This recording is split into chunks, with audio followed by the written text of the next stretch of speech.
But उससे पहले जान लेते हैं कि कौन कौन से निबंध आएंगे 2023 एग्जाम में। हेलो स्टूडेंट, आज की इस वीडियो में हम आप सभी को बताएंगे कि निबंध कैसे लिखें कि फुल मार्क्स मिल जाए, कैसे लिखें कि सभी विद्यार्थियों से अलग दिखे, कौन कौन निबंध आएंगे बोर्ड एग्जाम 2023 में। जी हाँ, स्पेशल 2023 की हम बात करेंगे इस वीडियो में।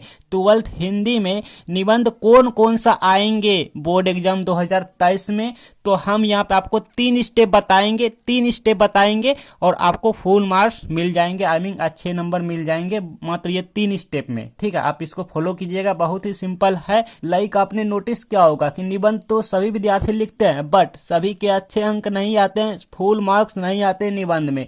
8 में 8, मान लीजिए आपका निबंध आया 8 नंबर का है, किसी का 10 नंबर का है, तो टीचर जी क्या करते हैं, 8 में से उनको 4 दे देते हैं, 2 दे देते हैं या 3 दे देते हैं। किसी को 10 में 5, 4, 3 दे के रख देते हैं या 6 दे के रख देते हैं। आई मीन फुल मार्क्स वो नहीं ले पाते हैं विद्यार्थी। कैसे लिखें कि सभी विद्यार्थी से अलग दिखे, तो चलिए हम आपको बताते हैं। 3 स्टेप आपको फॉलो करना है, बट उससे पहले जान लेते हैं कि कौन कौन से निबंध आएंगे 2023 एग्जाम में। तो चलिए जानते हैं बोर्ड एग्जाम 2023 में कौन कौन सा निबंध आएंगे। देखिए, बोर्ड एग्जाम 2023 में आपने नोटिस किया होगा कि सबसे पहले जो हम आपको रिकमेंड कर रहे हैं, जी हाँ, हम आपको रिकमेंड कर रहे हैं, स्पेशल रिकमेंड कर रहे हैं कि पर्व का जो है ना आप कर लीजिए।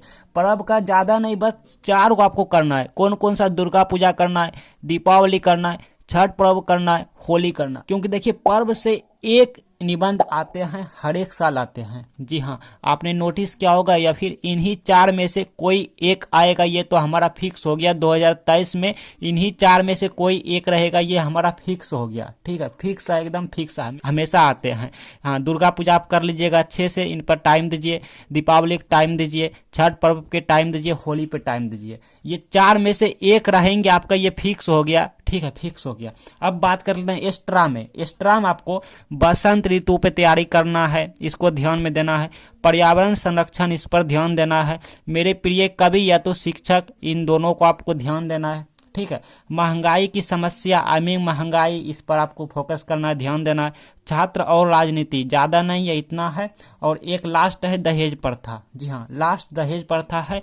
देखिए कितना है, 3 3 6 गो हुआ, 6 गो हुआ, बट इस 4 को अगर आप कर लेते हैं तो एक यहाँ से फिक्स हो गया, एक आएगा ही आएगा। और 21 को आपको निबंध लिखना ही है। ठीक है, 21 वो कहता है लेकिन भाई, लेकिन बाय चांस इन 4 में से एक भी नहीं आए, तब तो इधर कोनों में से एक आ ही जाएगा। ठीक है ना, लेकिन मेरा उम्मीद है कि इन 4 में से एक यहीं से आएंगे। हाँ, एक्स्ट्रा में आप इनको भी ध्यान में रखिएगा, तैयारी कर लीजिएगा। अब निबंध कैसे लिखें कि सभी विद्यार्थी से अलग दिखे और टीचर हमें फुल मार्क दे, एक भी नंबर कट नहीं करे, तो चलिए जानते हैं। चलिए, मान लीजिए पर्यावरण संरक्षण पे हम निबंध लिखने जा रहे हैं, मतलब ये वाले एग्जाम में। ठीक है, समझ रहे हैं ना। मान लीजिए हम इस पर लिखने जा रहे हैं, तो पर्यावरण संरक्षण इस तरह से हेडिंग देंगे। स्टेप 1 में क्या लिखना होता है आपको ध्यान देना है, 1 2 3 स्टेप। ठीक है, 3 स्टेप आपको ध्यान से देखना है, समझना है। फर्स्ट स्टेप पे क्या लिखना होता है, प्रस्तावना लिखना होता है, प्रस्तावना। ठीक है, प्रस्तावना लिखना होता है, इसको ध्यान दीजिएगा। सबसे पहले आपको यही वाला लिखना होता है। लास्ट स्टेप में देखिए, फर्स्ट स्टेप में लिखना होता है, लास्ट स्टेप की बात करें तो निवारण होता है, निवारण या फिर उपसंहार, उपसंहार। अब देखिए ये क्या होता है, इसका निवारण का मतलब क्या होता है भाई, हल होता है, मतलब समस्या का समाधान, हल।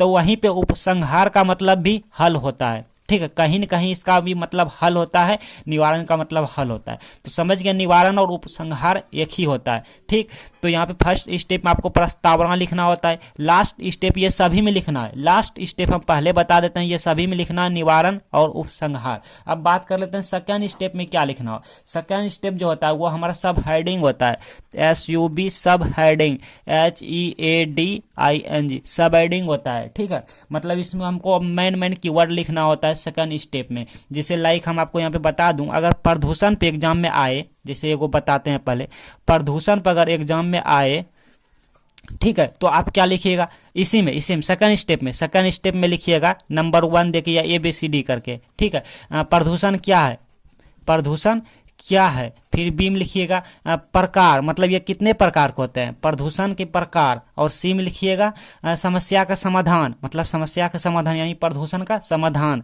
समस्या का समाधान, ठीक है, यानी प्रदूषण का समाधान कैसे, यानी एक तरह से इसका मतलब क्या हल क्या है।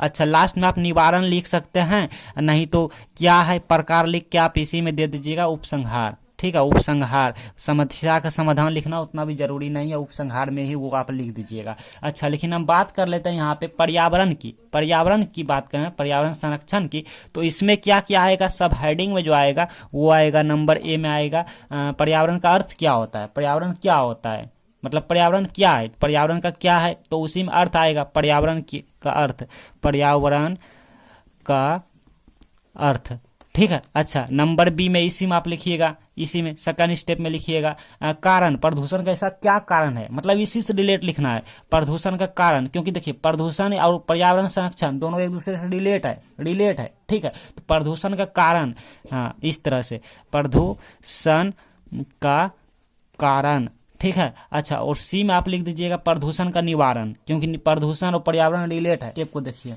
थर्ड स्टेप में है कि जितने शब्दों में निबंध लिखने के लिए बोला हो, प्रश्न में लिखा रहता है कि इतने शब्दों में, लाइक जैसे 500 शब्दों में रहता है या 250 शब्दों में रहता है, ठीक है, इस तरह से रहता है। तो जितने शब्दों में आपको बोला गया हो उनको ध्यान रखते हुए लिखना है और यहाँ पे आपको कंप्लीट करना है। और स्टेप 1 स्टेप 2 में आपको कंप्लीट करना है। देखिए स्टेप 1 में क्या लिखना है, प्रस्तावना लिखना है, फिर स्टेप 2 में ये लिखना होता है, मतलब उसी प्रकार अगर आप प्रदूषण पर लिख रहे हैं, प्रदूषण क्या है, प्रदूषण कितने प्रकार के होते हैं, इसका समस्या का समाधान क्या है, उपसंहार लिखना, फिर निवारण जिसको कहते हैं।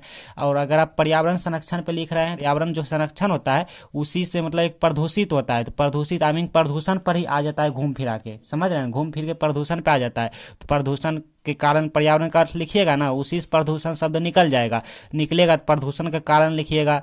और होते हैं प्रदूषण के कारण, आखिर क्या कारण ऐसे वैसे, तो वही पेड़ और जब कटाई हो जाते हैं प्रदूषित होने लगते हैं, सांस लेने की प्रॉब्लम ऐसे सब होने लगते हैं ना, फिर निवारण लिख दीजिएगा। और हाँ, आपको शुरुआत में अच्छे से साफ सुथरा लिखना है। अगर आपका हैंडराइटिंग अच्छा नहीं है, क्योंकि बहुत सारे स्टूडेंट जी का हैंडराइटिंग अच्छा नहीं होता है, तो आपको बिल्कुल एकदम साफ सुथरा लिखना है, कुछ इस तरीके से लिखना है। यहाँ पे आप देख रहे हैं कि इस बंदे का भी उतना भी हैंडराइटिंग अच्छा नहीं है, बट इन्होंने साफ लिखा है। तो शुरुआत में निबंध लिखते टाइम आपको साफ लिखना है, ध्यान रखना है, साफ सुथरा लिखना है, because first impression is last impression.